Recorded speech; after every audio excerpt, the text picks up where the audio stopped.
over to the Disputes Resolution Committee that's been set up by the Independent Electoral and Boundaries Commission, which is today entering its third day of hearing some of the disputes over the clearance process of some of those aspirants who are eyeing various elective positions in the August 9th general election. A little bit earlier, the committee had a complaint from the UDA Senate candidate, and that is in Kiambu, I believe, Karungo Thangwa, who was barred from clearance on basis of being impeached as the CEC Kiambu County. Equally, a voter in Nairobi is contesting the clearance of Polycarp Igave as governor candidate, saying he abdicated his duties when he was the deputy governor of Nairobi. Let's just cross over and listen into some of the proceedings.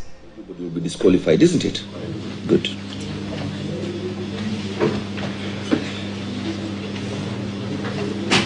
So, is a letter a factor for consideration by an RO whether to qualify or disqualify a candidate? It is not.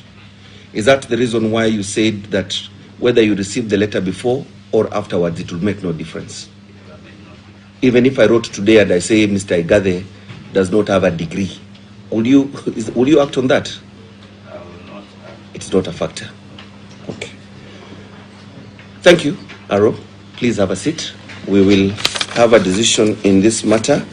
15th? 15th? Yeah.